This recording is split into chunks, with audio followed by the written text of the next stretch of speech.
Alright, you know the drill at this point. Promised one type of video last time, ended up not having the time to execute it, but still wanted to do something. So I'm doing an easy and yet fun video again. I'm starting to think that I just shouldn't make promises in videos. Well, never mind that. Let's jump right into it and not waste any more time. This project has a complicated history. It all started in 2023 when I was discussing with my friend about how frustrating it was to come up with all these characters, their backstory, problems, goals, but then never being able to create a good plot for them. So we sat down and I began brainstorming a story before finding the characters. From there, everything came down like an avalanche, and we created the Kunagia universe. Kunagia meaning with magic. I could make a whole video on this topic, but I'll try to keep it brief. The project was supposed to be a book. I don't know if you could call it co-writing since I was the one writing everything, but the story, characters, and everything comes from our one brain cells finally working together. In total, there are 5 main characters: Dahlia, Amelia, Magnus, Elric, and Alicia. You've seen them on this channel already. Fun fact, the character I'm drawing in the background is actually part of that universe too. Very recently, and by that I mean literally this week, said friend and I did some world building. Wow! So we created a calendar, some sort of mythology around the different seasons, and deities that represent each season. The one in the background is called Foine, and he is the deity of what we would call spring. Anyway, on to the story and what it's about. Basically, in a world where there are magical and non-magical people alike, a certain group, like a mafia or something like that, not sure, wants to erase the Kunagias from existence. How? By removing the magical gene! Yeah, that was their master plan. Science. Okay, when we were coming up with the story concept, we were learning about hereditary genes and genetics at school, and we were kind of obsessed with making everything logical in a scientific sense. I mean, we literally drew genetic trees for each character, showing how the magical gene was passed down generation by generation. The main characters would all attend a school and have to solve the mystery behind various disappearances and murders that would eventually lead them to the big bad guys, who were called the Wicks. Very original. We might change the story later on. I don't necessarily think that it's very original or whatever, but who knows what the future might hold. A book I started writing back in 2021 that I actually still like the concept of. This was before I officially learned that to make characters likable, I had to give them goals and struggles, but somehow I still managed to do it freakishly well. I mean, I gave each character a killer internal conflict by accident. The entire concept revolved around dreams and wishing. Myth said that the world had a magical pool of water called the Aqua of Wonders that could grant you one wish if you dipped your nose into it during a full moon. I don't remember everything, especially the characters, but I'm pretty sure that in total there were maybe 4 or 5 protagonists. The first character we met was Misaka, a red vixen who, for her entire life, thought herself to be useless, since her parents never let her go out hunting. I mean, they never taught her in the first place, but that's also because her father was a bad hunter. Her dream was to know how to hunt to be able to help her family, who went to bed with empty stomachs almost every night. She had a younger sister, Talini, very naive and just wanted to play all the time. However, one night, the forest they lived in catches fire. Misaka loses sight of her parents, but manages to save her sister from a falling tree. They get to safety by jumping the river. They both never see their parents again, and they are presumed dead. Misaka's goal was now to find the Aqua of Wonders to grant her wish of being able to provide and help her family. And on her journey, she meets various other foxes that join her, all of them wanting something different. Other characters like Chinjin, a fugitive from a dangerous mafia, that also happened to be her family, but whatever.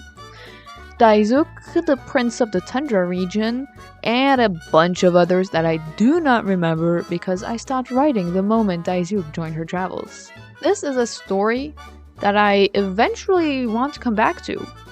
You know, once I'm tired of writing human characters. I could change them from foxes to humans, but what if I don't want to, huh? Who's gonna stop me? I know, quite a mouthful, huh? Okay, so this is a funny one, and also a very old one. It all started around 4th or 5th grade, I think. My friend and I would always play pretend during recess.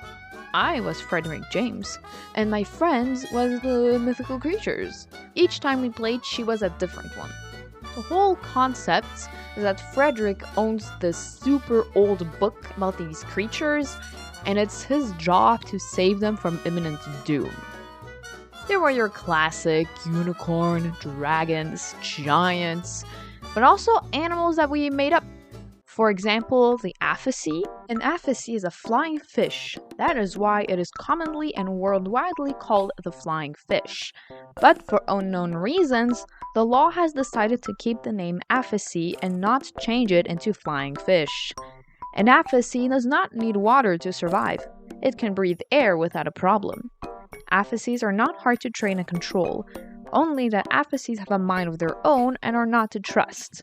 If you wish to own one, remember to put it on a leash. Aphacies live high up in the sky and rarely come down. Every 5 years, an Aphacy needs to stay for about 2 months in salt water to gather up natural oxygen. Aphacies eat small flying bugs like mosquitoes. Aphacies are not dangerous and will not attack you unless you bother them. The Binoceros. The Binoceros has close family with a normal animal, the rhinoceros. The Binoceros is a big mammal that has 2 horns on its nose. The Binoceros has 4 eyes, 2 small and 2 big. For an odd reason, the Binoceros has a big, bushy, fluffy bunny tail. Their beak can crush any rock of the mountain they live on, which makes it easy for them to break big rocks into smaller ones to eat. Rhinoceroses live in 1 to 2 groups. They are not easy to train. They will try and kill you if you come too close one. Or maybe even the Blaho. A Blaho is a small creature that walk on their hind legs, since their forearms are really small. When a human sees a Blaho, they confuse it with a rat, mouse, or gerbil. Blahos are vegetarian and eat grass and flowers. They live in empty plains, but sometimes with unicorns. Blahos are usually warm-colored with a beige skin and red or orange hair that goes down to their feet. A Blaho's eggs can be used in medicine, and the Blaho itself is a popular dish in the southern part of Europe. Blahos are extremely easy to train and are one of the most popular pets in the world. And many more. I actually started writing a novel version in 2020, so when I was about 10 or 11, the thing is like 10,000 words and 50 pages long. Every few years or so, I like to dig it up from my documents and read it all again, usually with my sister. We always have a good laugh all the way through. The writing is hilariously bad, and it really makes me glad that I didn't give up on writing after that. You know what? I'll read some of my favorite passages. Of course, while keeping all of the spelling mistakes.